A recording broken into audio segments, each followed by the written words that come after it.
हे दोस्तों, बहुत पहले की बात है। एक एंशिएंट सिटी बेबीलोन में अरकाद नाम का एक आदमी रहता था। वो बहुत ही दयालु था, खूब सारे पैसे दान करता था और बहुत खर्चे करता था, पर फिर भी उसकी दौलत हमेशा बढ़ती ही रहती थी, इतनी कि वो उसे खर्च भी नहीं कर पाता था। एक दिन उसे उसके पुराने दोस्त मिले।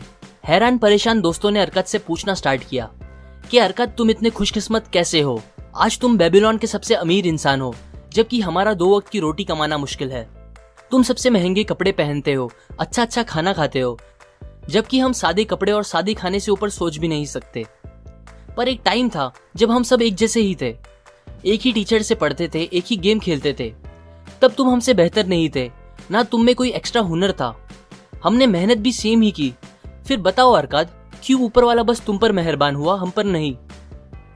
ये सुनकर अरकाद ने कहा, मैं जरूर बताऊंगा मेरे दोस्तों।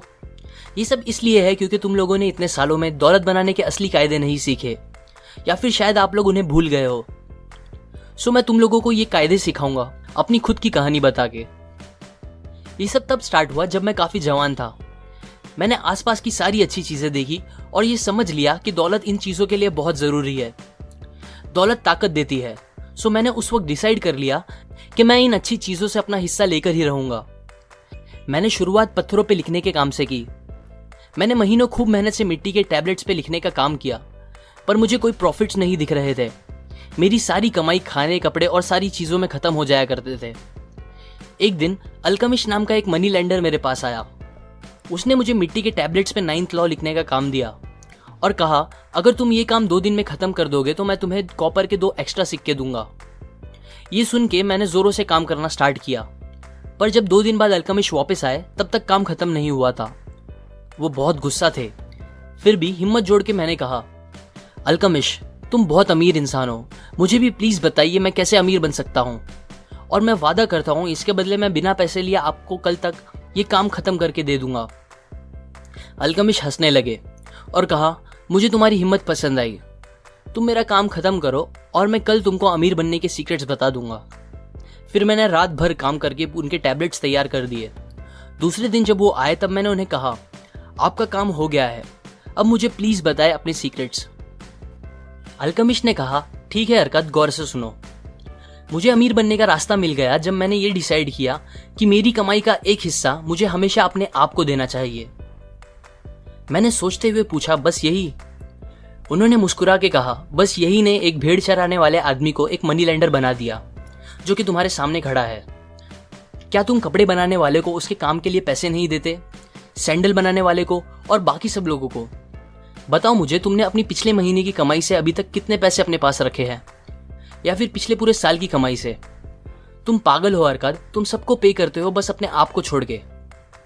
याद रखो, हर वो गोल्ड का सिक्का जो तुम बचा के अपने आप को दोगे वो तुम्हारे स्लेव जैसा होगा, जो तुम्हें और कॉपर के सिक्के बना के देगा। अगर तुम्हें अमीर बनना है तो तुम्हें तुम्हारी सेविंग से कमाई करानी चाहिए और उसकी कमाई से भी कमाई होनी चाहिए। इस बात को हल्के में मत लेना। ये नॉलेज देके मैं तुम्हें तुम्हारे काम से 1000 गुना ज्यादा पे कर रहा हूं। तुम्हारी कमाई का एक हिस्सा जो कि 10% से कम नहीं होना चाहिए तुम्हारा है, और तुम्हें उसे अलग रखना चाहिए। पता है अरकाद, वेल्थ एक पेड़ जैसा होता है जो एक बीज से पैदा होता है। तुम्हारा पहला बचाया हुआ सिक्का तुम्हारा बीज होगा, जिससे तुम्हारी दौलत बढ़ेगी। तुम्हारा अपनी हर कमाई का 10% अपने पास रखना वो झाड़ को पानी देने जैसा होगा, और ये तुम जितना जल्दी स्टार्ट करोगे उतना जल्दी तुम एक दिन उस झाड़ की छांव में आराम कर सकोगे। ये बोल के अल्केमिस्ट चले गए। मैंने उनकी इस विजडम को ट्राई करना स्टार्ट किया। मैं अपनी कमाई का 10वां हिस्सा साइड रखने लगा। हैरानी की बात यह थी कि मुझे ऐसा करने से ज्यादा प्रॉब्लम नहीं हुई। मैंने एडजस्ट किया और पूरे 1 साल ऐसा करता रहा। फिर एक दिन अल्केमिस्ट वापस आए और मुझसे पूछा कि मेरी सेविंग्स कैसी चल रही है। मैंने कहा, काफी अच्छी। और फिर उन्होंने मुझसे पूछा कि मैंने अपने उन पैसों का क्या किया। मैंने बताया कि वो मैंने अपने एक दोस्त को दिया है जो समुद्र के रास्ते से जाकर दूसरे देश से महंगे गहने सस्ते में खरीदने गया है। हम वो गहने बेबीलोन में महंगे बेच के ज्यादा पैसे कमाएंगे। उन्होंने मुझसे पूछा कि मेरा दोस्त क्या यही काम करता है।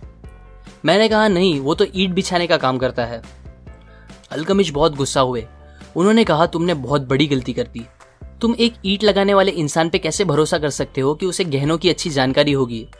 क्या तुम एक बेकरी वाले से जाकर सितारों के बारे में पूछोगे? नहीं, तुम एस्ट्रोलॉजर के पास जाओगे अगर तुम में थोड़ी भी अक्ल हो तो। तुम्हें किसी जौहरी या सोनार को यह काम देना चाहिए था। खैर, इंसान गलती करके ही सीखता है। अब तुम फिर पैसे जमा करना स्टार्ट कर दो। ये बोल के वो चले गए। अल्केमिस्ट की बात सही निकली। मेरा दोस्त दूसरे देश में जाके उल्लू बन के आया था। उसने उन पैसों में नकली गहने खरीद लिए थे और हमारे पैसे डूब चुके थे। पर मैंने हार नहीं मानी और फिर से शुरुआत की। 1 साल और बीत गए। इस बार जब अल्केमिस्ट वापस आए तो मैंने उन्हें बताया कि इस बार मैंने अपने पैसों से पीतल खरीदा और उसे ढाल बनाने वाले को दे दिया, जो मुझे कुछ महीनों के गैप में प्रॉफिट का हिस्सा दिया करता है। अल्केमिस्ट को ये अच्छा लगा। फिर उन्होंने पूछा कि मैं उन पैसों का क्या करता हूँ। तो मैंने उन्हें बताया कि मैं अपने उन पैसों से अच्छे कपड़े और दूसरी अच्छी अच्छी चीजें खरीदी। अल्केमिस्ट हंसने लगे और कहा कि तुम अपने पेड़ को बढ़ने से पहले ही काट रहे हो। अगर तुम ऐसा करोगे तो वहीं पहुंच जाओगे जहां से शुरू किया था। तुम अपने सेविंग्स के बच्चों को ही खा रहे हो। तुम्हें अभी अपनी कमाए पैसों को फिर इन्वेस्ट करना चाहिए और ऐसा करते रहना चाहिए बिना उसे फालतू चीजों पर खर्च करे। एक टाइम आएगा अरका, जब तुम दिल चाहे पैसे खर्च कर पाओगे बिना तुम्हारी कमाई को कम किए, पर वो टाइम अभी नहीं है। अब अल्केमिस्ट 2 साल बाद मुझसे मिलने आए। उन्होंने मुझसे मेरे बिजनेस के बारे में पूछा। मैंने कहा अभी तक जितना मैं चाहता था उतने पैसे तो नहीं कमा रहा, पर हाँ, मेरी इन्वेस्टमेंट पैसे बना रहे हैं और उसके बच्चे के बच्चे भी पैसे बना रहे हैं। मैंने फाइनली पैसे कैसे बनाते हैं सीख लिया है आपकी मदद से। ये सुनकर अल्केमिस्ट ने मुझे अपना पार्टनर बना लिया और आज तुम जानते ही हो मैं कहाँ पहुंच गया हूँ। मेरे अमीर बनने के सीक्रेट्स और वेल्थ बनाने के कायदे मैंने सब इस कहानी में तुमको बता दिए हैं। मैं विश करता हूँ तुम लोग भी जल्दी इस नॉलेज को यूज करना स्टार्ट कर दो। सो टू कंक्लूड, इस पूरी कहानी से हमने 3 की लेसन सीखे हैं। पहला, पे योरसेल्फ फर्स्ट। हमें कैसे भी करके हमारी कमाई से एटलीस्ट 10% अपने लिए बचा के रखना चाहिए और बाकी बचे 90% से सारी जरूरतें पूरी करनी चाहिए। कुछ भी हो, उन पैसों को हमें रखते रहना चाहिए जब तक कि उसे इन्वेस्ट करने के लिए सही अपॉर्चुनिटी ना मिले। Number 2, seek advice from people who are competent to give it. पैसे को इन्वेस्ट करने से पहले या कोई भी इंपॉर्टेंट डिसीजन लेने से पहले हमें अपने रिश्तेदारों या दोस्तों से एडवाइस लेने के बजाय उनसे पूछना चाहिए जो उस फील्ड का एक्सपर्ट हो। Number 3, make your gold work for you. जब हम अपनी इन्वेस्टमेंट से पैसे कमाएंगे तो हमें उस प्रॉफिट को फालतू चीजों पे खर्च नहीं करना चाहिए, बल्कि उसे वापस इन्वेस्ट करना चाहिए जब तक हम वो स्टेज पे ना पहुंच जाए कि हमारे खर्च करने से हमारी कमाई पर कोई फर्क ना पड़े। ये लेसन्स मैंने the richest man in Babylon book से बताई है, जो कि फाइनेंशियल लिटरेचर की एक क्लासिक बुक है। लाइक करें अगर आपको ये लेसन्स काम के लगे, अपने व्यूज कमेंट करें, शेयर करें इस नॉलेज को अपने फैमिली और फ्रेंड्स के साथ, और सब्सक्राइब करें। मैं और ऐसे लेसन्स आपके साथ शेयर करूंगा। Finally, thanks for watching.